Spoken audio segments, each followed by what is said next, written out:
Amara did not cry the first night.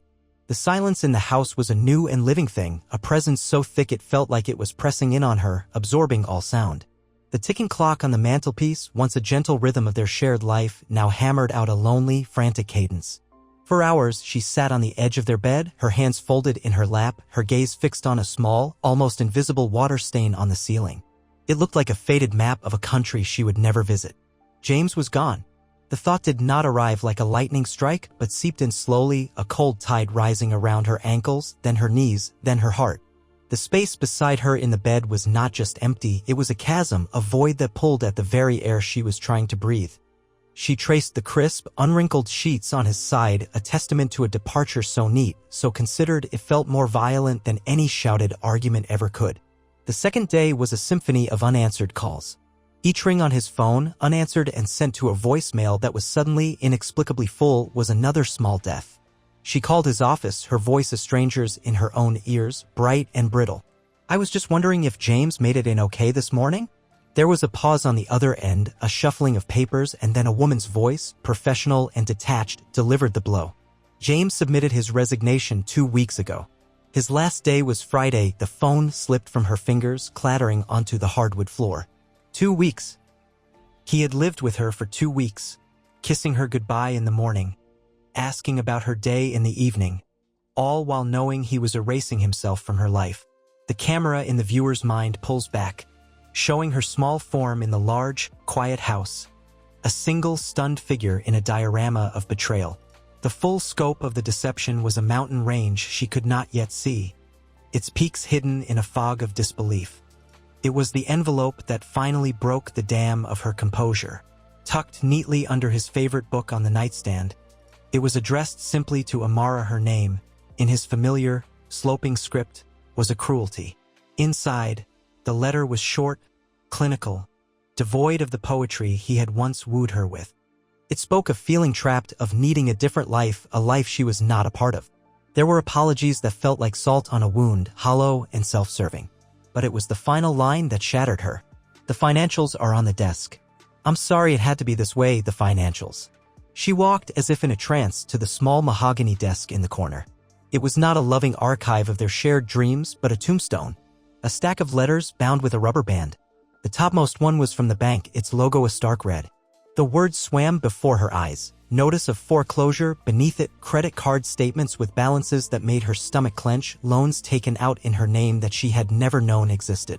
He had not just left her, he had hollowed her out, leaving behind a collapsing shell of debt and deceit. The silence was no longer empty, it was screaming. And finally Amara wept. It was not a gentle sorrow, but a ragged, tearing sound, the sound of a world being ripped apart at the seams. In the weeks that followed, Amara became a ghost in her own life. She moved through the rooms of her home like a wraith, the vibrant colors of her life bleached into shades of gray. When friends called, she let the phone ring, the sound an intrusion on the sacred space of her grief. When they texted, she replied with vague platitudes, just going through some things, or need some time to myself. The community that had once been her bedrock now felt like a gallery of spectators.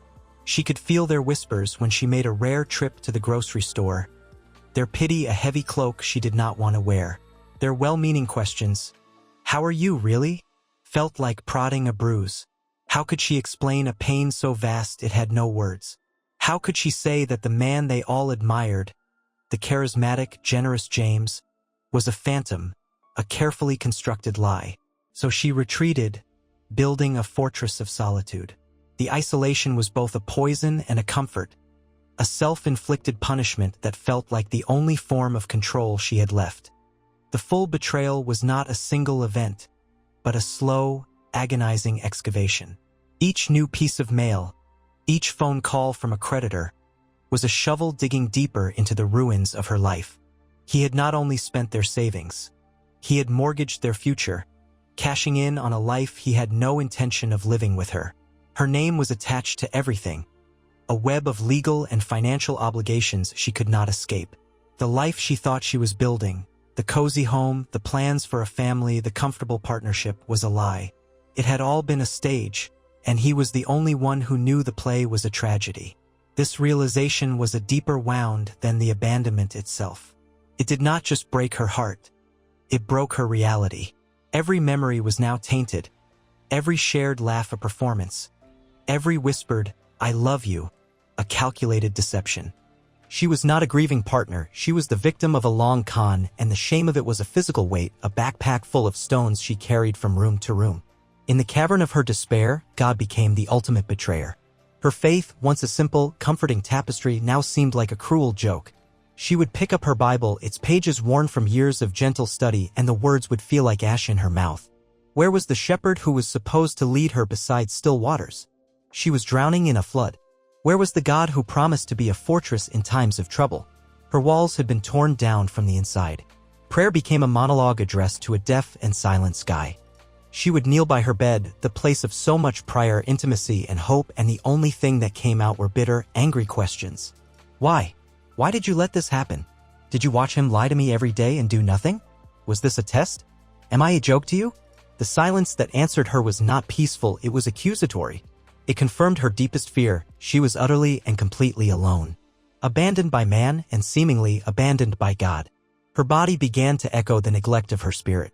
Food lost its taste, its texture a chore to get down. Sleep was a battlefield of restless tossing and nightmares from which she would wake with a gasp, the phantom weight of James's arms still heavy across her chest. Showers became an ordeal. The camera in the viewer's mind zooms in on her reflection in the bathroom mirror. The woman staring back was a stranger with hollowed-out eyes, unkempt hair, and a pallor that spoke of a deep, internal sickness. The light in her eyes, the one James used to say could guide ships home, was extinguished. The mirror became an enemy, a cruel truth-teller she could not face. It reflected not just a grieving woman, but a fool. A woman who had been so easily deceived, so thoroughly broken. She would turn away, disgusted, pulling on the same sweatpants and oversized shirt day after day, a uniform for her surrender. She was ceasing to exist, fading from the world, and a part of her, the most wounded and exhausted part, welcomed the fade. The turning point did not come with a clap of thunder or a divine visitation. It came on a Tuesday afternoon, gray and unremarkable. Amara had been staring out the kitchen window for over an hour, watching a single, stubborn dandelion push its way through a crack in the concrete patio. It was a tiny, defiant splash of yellow against the grimy gray. It had no business growing there, in that hard, unforgiving place with no soil to nourish it, no garden to belong to. Yet there it was, reaching for a sun it could probably barely feel.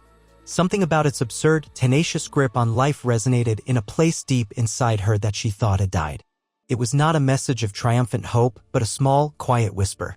Life, in its most humble form, persists. It was a breadcrumb of grace dropped into her wilderness. For the first time in months, she felt something other than pain or numbness. It was a flicker of something, a tiny, fragile curiosity about the next breath. That evening, a wave of dizziness washed over her as she stood up too quickly, her body finally protesting the prolonged neglect. She crumpled to the floor, not with a dramatic crash, but a soft, weary collapse. Lying on the cold kitchen tiles, the smell of dust and old linoleum filling her nostrils. She hit a bottom so deep and so hard there was nowhere else to go. The fight was gone. The anger was gone. All that was left was a profound and terrifying emptiness. And in that emptiness, a single word formed on her lips. It was not a prayer of faith or hope. It was a prayer of pure, unadulterated surrender. "Help," she whispered to the ceiling, to the dust motes dancing in the fading light, to the silent God she was no longer sure she believed in. It was not a request, it was a release. A white flag raised over a decimated battlefield. She was done trying to understand, done trying to fight, done trying to hold the pieces of her shattered life together. Help, the word hung in the air, small and fragile, but it had cracked the suffocating silence of her despair.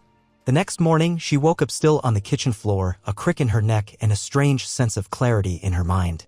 The surrender had not fixed anything. The foreclosure notice was still on the desk. The debt was still hers. James was still gone. But the crushing weight on her chest felt infinitesimally lighter, as if someone had removed a single stone from the backpack. She pushed herself up, her joints aching in protest, and walked to the kitchen counter. She opened the bread bag, the contents stale, and took out 2 slices. She put them in the toaster, the familiar mechanics of the action a strange comfort. While they toasted, she walked over to the large picture window in the living room, the one she and James had always kept shrouded with heavy curtains for privacy. She grabbed the thick, dusty fabric and, with a heave, pulled the curtains open. Sunlight, bright and unapologetic, flooded the room, illuminating the dust, the neglect, the emptiness. It should have been painful, but instead it felt like a cleansing. When the toast popped, the sound made her jump. She buttered it, sat at the table, and took a bite. It tasted like nothing special. It tasted like survival. A few weeks later, driven by a need she could not name, Amara found herself standing outside a small, unassuming church on a side street she had never noticed before. It was not her old church, the large, vibrant community where she and James had been a beloved couple. The thought of facing those people was still unbearable.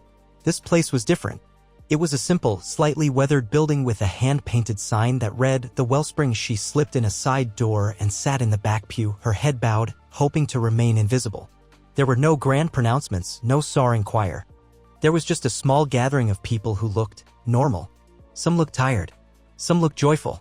The pastor spoke in a quiet, conversational tone about finding God not in the mountaintop experiences, but in the valleys, in the mundane, in the broken places. He spoke of a faith that was less about having all the answers and more about learning to sit with the questions. For the first time, Amara did not feel judged or pitted. She felt seen even in her invisibility. She felt, for a fleeting moment, like she was not the only broken person in the world. After the service, as she was trying to slip out unnoticed, a woman with kind eyes and silver-streaked hair gently touched her arm.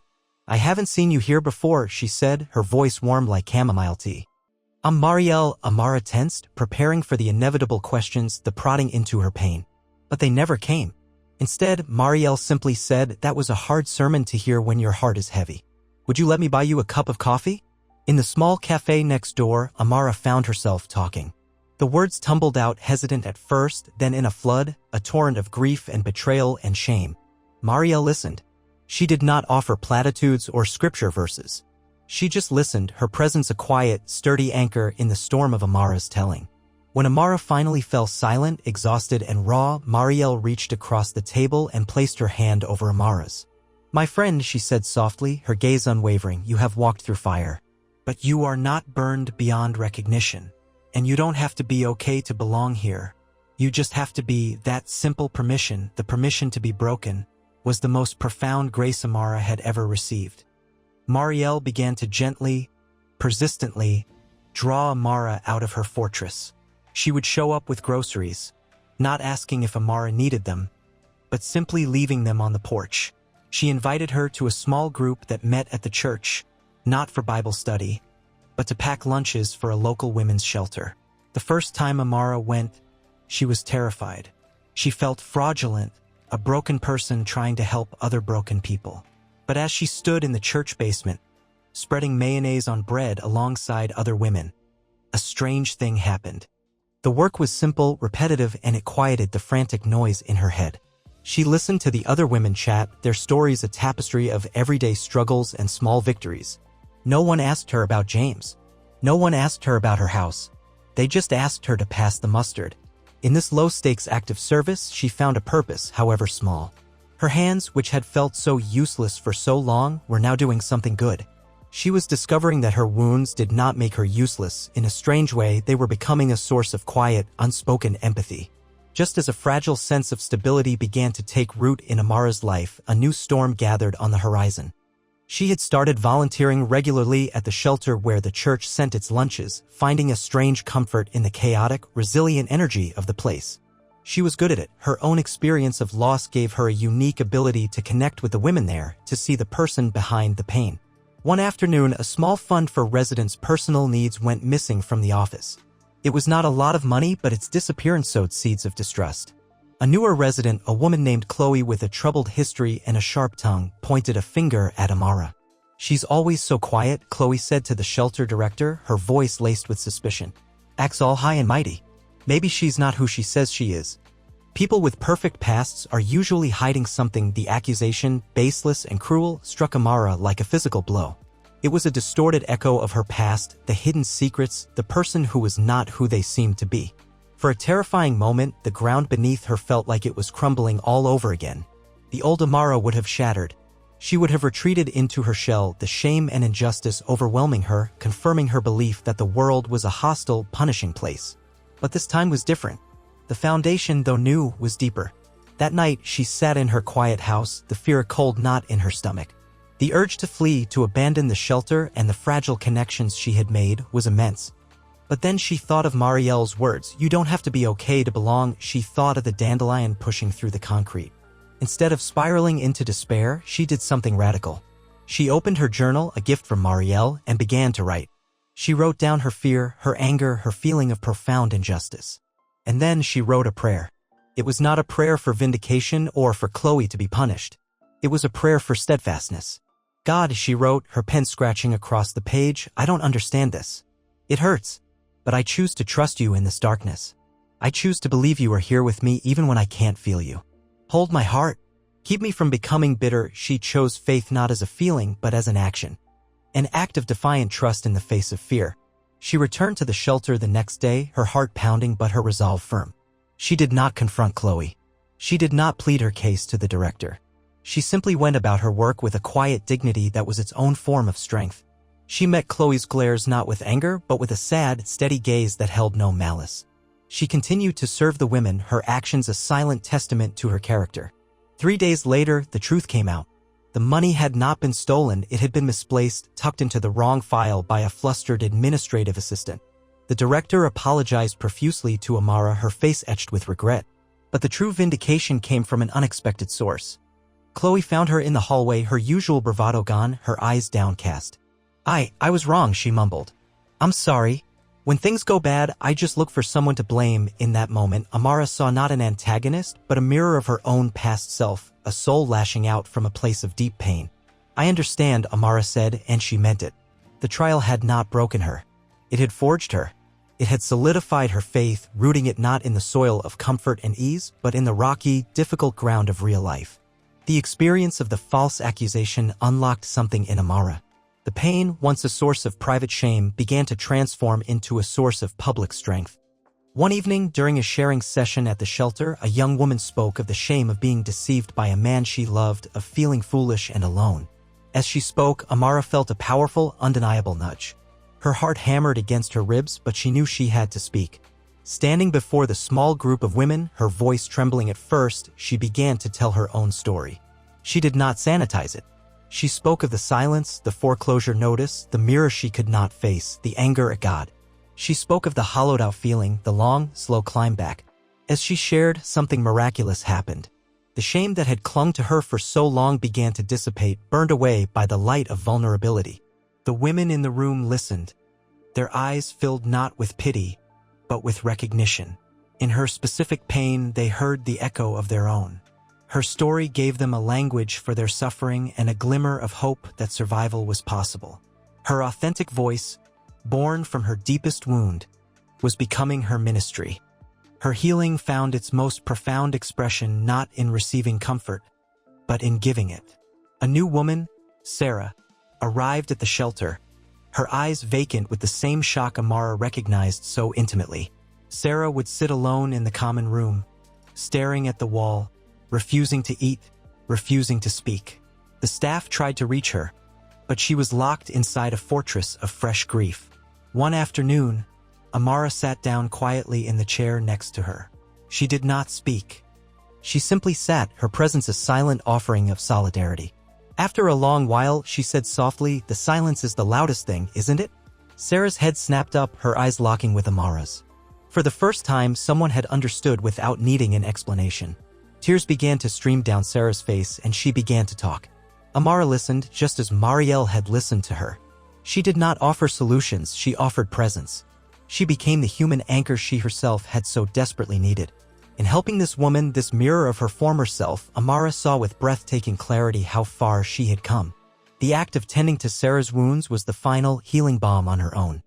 As Amara poured her life into the lives of the women at the shelter, a quiet restoration began to unfold in the other desolate areas of her own life. The foreclosure on her home had been inevitable, a painful but necessary amputation. She moved into a small, simple apartment and found that the loss of the house was not the end of the world. It was a release from a place haunted by ghosts. She discovered a gift for grant writing, securing new funding for the shelter, and they offered her a modest, part-time salary. It was not the life of financial security she had once envisioned, but it was enough. It was earned. It was hers. The friendships she forged with Marielle and the other women from the small church were deeper and more real than any of the social connections from her past life. They were relationships built not on shared status or pleasantries, but on shared struggles and shared faith. One day, she realized she hadn't thought about James in weeks. The ache was still there, a faint scar on her soul, but it no longer defined her. Her life was no longer about what she had lost, it was about what she was building. Amara came to see her suffering not as a cosmic punishment or a random tragedy, but as a crucible. It was the fire that had burned away the superficial, the dependent, the naive parts of her and left behind something stronger, something truer. She had been broken, yes, but she had been broken open. The pain that was meant to destroy her had been repurposed by a God she now understood in a completely new way, not as a distant, cosmic problem solver, but as a master artist who specialized in mosaics, taking the most shattered, jagged pieces of a life and turning them into something beautiful and whole. She was a lighthouse. That was the image that came to her one evening as she stood at the window of her small apartment, looking out at the city lights. She had been built on a rock, weathered by storms, not so she could be safe and comfortable, but so her light, forged in darkness, could shine out and guide other ships through the treacherous waters. Her purpose was not to erase her past, but to redeem it, to let it be a beacon for others lost in the same storm. Her legacy would never be written about in newspapers or celebrated on a grand stage. It was a legacy of kindness, written in quiet, revolutionary acts. It was in the cup of hot tea she gave to a woman shivering from more than just the cold. It was in the patient, non-judgmental listening she offered to a heart spilling over with shame. It was in the fierce, protective love she showed for the women in her care, creating a sanctuary where they could be broken and beloved at the same time. She, along with Marielle and others, transformed the shelter from a place of last resort into a community of healing, a wellspring of hope. Her greatest impact was measured in the gradual return of light to women's eyes, in the first genuine laugh from someone who thought they would never feel joy again, in the moment a woman like Sarah turned around and offered a hand to someone new, continuing the chain of grace. The camera of the mind finds her years later, not in a new, perfect relationship, not with wealth or acclaim, but in a moment of profound and simple peace. She is sitting in the quiet chapel of the shelter, the late afternoon sun slanting through the stained glass window, painting patterns of color on the floor. She is not praying with words. Her entire being is a prayer, a posture of gratitude and surrender. The memory of the pain is still part of her story, a deep chord in the symphony of her life, but it is no longer the only note. It has been woven into a melody of redemption, of purpose, of a deep and abiding peace that surpasses all understanding. She closes her eyes, a soft smile on her lips. The journey had been through the deepest valley, through the shadow of death itself, but she had not been left there. She had been led through and in the process had learned to become a guide for others. The silence in the room is no longer an enemy. It is a holy quiet filled with the presence of a God who had never left her side.